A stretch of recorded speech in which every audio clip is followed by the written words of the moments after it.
பேரும் அல்லும்படி 6 முதல் 60% வரை ஆடி தள்ளுபடியுடன் சூப்பர் சரவணா ஸ்டோர்ஸ், சென்னை, மதுரை, கோவை.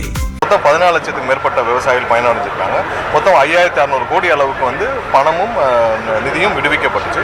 இருக்கிற நிதிநிலையில் நாங்கள் திரும்ப இருக்கிற நிதிநிலையில் இருக்கிற ஆதாரங்களை வைத்து எவ்வளவு தூரம் மக்களுக்கு பயனளிக்க முடியுமோ அதையெல்லாம் முதல்வர் செய்திருக்கிறார். கண்டிப்பாக இந்த வர்ற காலங்களில் மக்களுக்கான அனைத்து செயல்பாடும் சிறப்பாக இருக்கும். ஏன்னா இப்போ இந்த தங்க மோதிரமாக இருக்கட்டும், தாலிக்கு தங்கமாக இருக்கட்டும், ஏன்னா இதெல்லாம் ஒரு நல்ல திட்டம், பல ஏழை பெண்களுக்கு பயனளிக்கும் திட்டம். அதெல்லாம் முன்னாடி இல்லாமல் இருந்துச்சு. அதெல்லாம் திரும்ப செயல்படுத்தி கூட ஒரு பட்டு புடவையும் கொடுத்து ஏன்னா இன்னைக்கு ஒரு தங்கம் வாங்கி ஒருத்தர் திருமணம் செய்யணும்னா நடக்காத காரியம். இன்னைக்கு தங்கம் விற்கிற இல்லை. ஸோ இதில் அரசு கண்டிப்பாக பெண்களுக்கு அவங்களுக்கு தேவையான விஷயத்தில் எந்த இடத்துல உதவி செய்ய முடியுமோ கண்டிப்பாக அரசு எல்லா இடத்துலையும் கவனம் செஞ்சு முதல்வர் ஒவ்வொரு இடத்துலையும் செயல்படுத்திட்டு வரார். கண்டிப்பாக அப்படி தான் இருக்கும். பெரும்பாலான திட்டங்கள் நம்ம சொன்னதில் எல்லாமே நிறைவேற்றிட்டு வரோம். இன்னும் ஒரு சில திட்டங்கள் கண்டிப்பாக நிதி ஆதாரத்தை சரி செய்த பிறகு கண்டிப்பாக முதல்வர் அறிவிப்பார். ஏன்னா இன்னைக்கு இருக்கிற சூழ்நிலையில் இவ்வளோ இருக்கிற கடன்கள் அதிகபட்ச கடன்கள் மத்தியில் கண்டிப்பாக எப்போ முடியுமோ உடனடியாக முதல்வர் செய்வார். ஏன்னா இதெல்லாம் ஒரு முக்கியமான பிரதானமாக முதல்வர் ஏற்றிருக்கிறார். கண்டிப்பாக செயல்படும். என்னென்ன கூறப்பட்டிருக்கோ எங்களுடைய இதில் தேர்தல் வாக்குறுதியில் அனைத்தும் நிறைவேற்றப்படும். அந்த காலகட்டத்தில் அனைத்து கட்சி கூட்டம் கண்டிப்பா கூட்டணும்னு சொல்லி எல்லா கட்சியுமே தொடர்ச்சியா வலியுறுத்துறாங்க. ஆனா தற்போது வரை தமிழ்நாடு அரசு அனைத்து கட்சி தமிழ்நாட்டில் இருக்கிற அனைத்து கட்சிகளும் இப்போ எங்களோட இருக்க கூட்டணி கட்சிகள் எல்லாம் எங்களோட ஆலோசிச்சுட்டு நாங்கள் அவங்களோட சேர்ந்து பேசி முடிவெடுக்கல இருக்கிறோம். அதே நேரத்தில் இப்போ திமுகவோ அதிமுகவோ ஒரு நிலையில் இருக்காங்க. அவங்க அவங்களுடைய சொந்த நிலைப்பாட்டில் இருக்காங்க. ஸோ திமுக எந்த காலத்திலும் தமிழகத்துக்கு தண்ணி வந்துடக்கூடாது, எப்படியாவது முதல்வருக்கு அண்ணன் விஜய் அவருக்கு பேர் கடிச்சு விடக்கூடாதுன்னு திமுக செயல்பட்டு இருக்கு.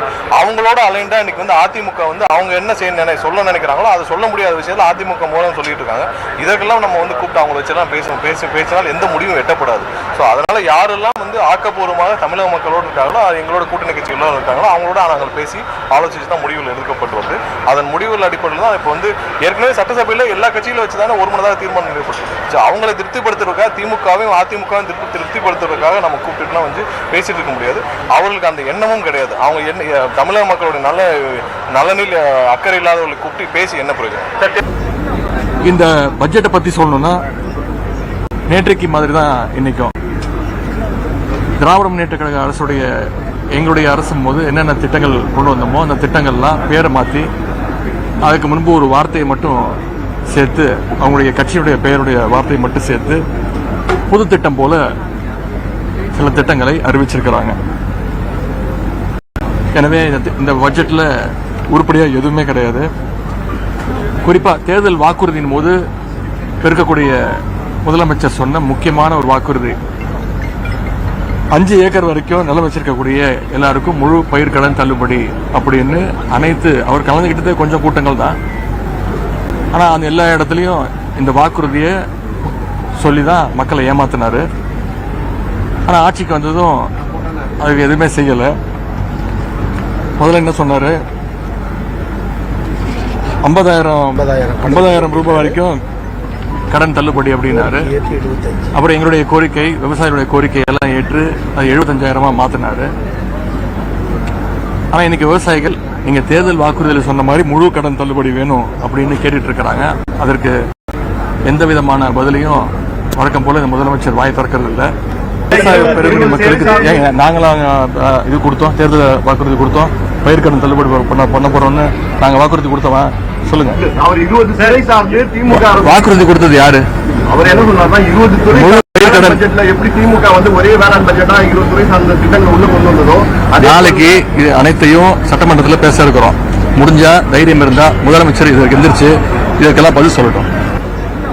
இந்த பட்ஜெட்டை பத்தி சொல்லணும்னா நேற்றைக்கு மாதிரி தான் இன்னைக்கும் திராவிட முன்னேற்ற கழக அரசுடைய எங்களுடைய அரசும் போது என்னென்ன திட்டங்கள் கொண்டு வந்தோமோ அந்த திட்டங்கள்லாம் பேரை மாற்றி அதுக்கு முன்பு ஒரு வார்த்தையை மட்டும் சேர்த்து அவங்களுடைய கட்சியுடைய பெயருடைய வார்த்தையை மட்டும் சேர்த்து புது திட்டம் போல சில திட்டங்களை அறிவிச்சிருக்கிறாங்க. எனவே இந்த பட்ஜெட்டில் உருப்படியாக எதுவுமே கிடையாது. குறிப்பாக தேர்தல் வாக்குறுதியின் போது இருக்கக்கூடிய முதலமைச்சர் சொன்ன முக்கியமான ஒரு வாக்குறுதி 5 ஏக்கர் வரைக்கும் நிலம் வச்சிருக்கக்கூடிய எல்லாருக்கும் முழு பயிர்க்கடன் தள்ளுபடி அப்படின்னு அவர் கலந்துக்கிட்டதே கொஞ்சம் கூட்டங்கள் தான். ஆனால் அந்த எல்லா இடத்துலையும் இந்த வாக்குறுதியை சொல்லி தான் மக்களை ஏமாத்தினாரு.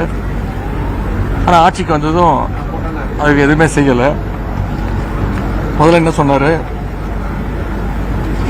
50,000 ரூபாய் வரைக்கும் கடன் தள்ளுபடி அப்படின்னாரு. அப்புறம் எங்களுடைய கோரிக்கை, விவசாயிகளுடைய கோரிக்கை எல்லாம் ஏற்று அது 75,000 மாத்தினாரு. ஆனா இன்னைக்கு விவசாயிகள் நீங்க தேர்தல் வாக்குறுதியில் சொன்ன மாதிரி முழு கடன் தள்ளுபடி வேணும் அப்படின்னு கேட்டுட்டு இருக்கிறாங்க. அதற்கு எந்த விதமான பதிலையும் வழக்கம் போல இந்த முதலமைச்சர் வாய் திறக்கிறது இல்லை. அதே மாதிரி மேகதாது அணை விவகாரம் இன்னைக்கு ஒவ்வொரு நாளும் எவ்வளவு சீரியஸா போயிட்டு இருக்குன்னு உங்களுக்கு தெரியும். காவிரியில் நமக்கு கிடைக்க வேண்டிய நீரை இன்னைக்கு வரைக்கும் கர்நாடகம் இன்னைக்கு திறக்க முடியாதுன்னு, கொடுக்க முடியாதுன்னு வெளிப்படையாகவே சொல்லிட்டாங்க. முதலமைச்சர் நான் போய் பேச்சுவார்த்தை போறேன்னாரு. ஆனா அங்க இருக்கக்கூடிய முதலமைச்சர் சொல்லிட்டாரு, தயவுசெய்து வராதிங்க, நாங்க தண்ணி எல்லாம் கொடுக்க முடியாது அப்படின்னு அங்க இருக்கக்கூடிய முதலமைச்சரும் சொல்லிட்டாரு. நாங்க தொடர்ந்து கேட்டுக்கிட்டே இருக்கோம், அனைத்து கட்சி கூட்டத்தை கூடுங்க, இந்த காவிரி விஷயத்துல, மேகதாது அணை விஷயத்துல அனைத்து கட்சி கூட்டத்தை கூட்டி தமிழ்நாட்டில் இருக்கக்கூடிய அனைத்து கட்சிகளும் ஒரே கருத்துல இருக்கிறாங்க, ஒற்றுமையா இருக்கிறாங்கிறத காட்டுவோம் அப்படின்னு தொடர்ந்து முதலமைச்சருக்கும் இந்த அரசுக்கும் நம்ம திமுக சார்பாக கோரிக்கை வச்சுக்கிட்டே இருக்கிறோம். அதற்கும் வழக்கம் போல இந்த முதலமைச்சர் வாயை திறந்து பதில் சொல்ல மாட்டேங்கிறாரு. எனவே நாளைக்கு இன்னும் பல்வேறு பிரச்சனைகள் இருக்கு, விவசாயிகளுக்கான பல்வேறு பிரச்சனைகளை பத்தி பேசணும்னு நாளைக்கு கொஸ்டின் அவர் முடிஞ்சோடனே, கேள்வி நேரம் முடிஞ்சோடனே ஒத்திவைப்பு தீர்மானம் கொண்டு வரணும், எங்களுக்கு காவேரி பிரச்சனை பத்தி பேசணும், விவசாயிகளுடைய பாதிப்பு குறித்து அவையில விவாதிக்கணும்னு சபாநாயகர்கிட்ட எங்களுடைய கடிதத்தை கொடுத்திருக்கிறோம். அதற்கு வாய்ப்பு கொடுப்பார் அப்படின்னு நாங்க நம்புறோம். அப்போ இது தொடர்பாக இன்னும் விரிவா பல்வேறு கேள்விகளை நிச்சயம் நாங்கள் எழுப்புவோம். அதற்கு முதலமைச்சர் வாயை திறந்து பதில் சொல்வார் அப்படின்னு தமிழ்நாட்டு மக்கள் மாதிரி, விவசாயம் பெருங்குடி மக்கள் மாதிரி நாங்களும் அவரோடு காத்திருக்கின்றோம். திராவிட முன்னேற்ற கழகம் என்றைக்குமே விவசாயிகளுக்கு துணை நிற்கும். நன்றி. இவ்வளவு நேரம் நான் பேசுறேன், எல்லாரும் விளக்கம் கொடுத்திருக்கிறேனே. தொடர்ந்து விவசாயிகள் இந்த 3 மாசமா பல்வேறு இன்னல்களுக்கு ஆளாயிட்டு இருக்கிறாங்க, தொடர் போராட்டங்கள் நடத்திட்டு இருக்கிறாங்க. அதற்கு விவசாயிகளுக்கு ஆதரவாக தான் இன்னைக்கு கருப்பு சட்டை எங்களுடைய எதிர்ப்பை நாங்க தெரிவிச்சோம். அதே நாடகத்தை தான் தாவேகாவும் போடுதுன்னு சொல்லிட்டு அதிமுக பொதுச் செயலாளர் குற்றச்சாட்டு. நாடகமா? என்ன நாடகம்? நீங்களும் வேளாண்மை பட்ஜெட்னு ஒரு நாடகத்தை போட்டீங்க, அவங்களும் அதே நாடகத்தை போடுறாங்க அப்படின்றது விவசாய பெருங்குடி மக்களுக்கு நாங்களாம் இது கொடுத்தோம், தேர்தல் வாக்குறுதி கொடுத்தோம், பயிர்க்கடன் தள்ளுபடி பண்ண போறோம்னு நாங்க வாக்குறுதி கொடுத்தோமா? சொல்லுங்க. அவர் 20 துறை சார்ந்து திமுக வாக்குறுதி கொடுத்தது யாரு? அவர் என்ன சொன்னார்னா 20 துறை பட்ஜெட்ல எப்படி திமுக வந்து ஒரே வேளாண் பட்ஜெட்டா 20 துறை சார்ந்த திட்டங்கள் உள்ள கொண்டு வந்ததோ நாளைக்கு இது அனைத்தையும் சட்டமன்றத்தில் பேச இருக்கிறோம். முடிஞ்சா தைரியம் இருந்தா முதலமைச்சர் இதற்கு எந்திரிச்சு இதற்கெல்லாம் பதில் சொல்லட்டும்.